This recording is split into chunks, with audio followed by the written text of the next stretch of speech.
দেখি তোমার পাতিলটা আনো তো বাবু। কি মাছ এখানে?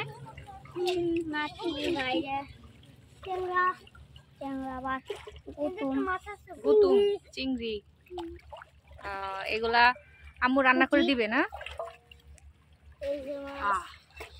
তোমার গুলি কোথায়? পলিথিনে? পলিথিনে না?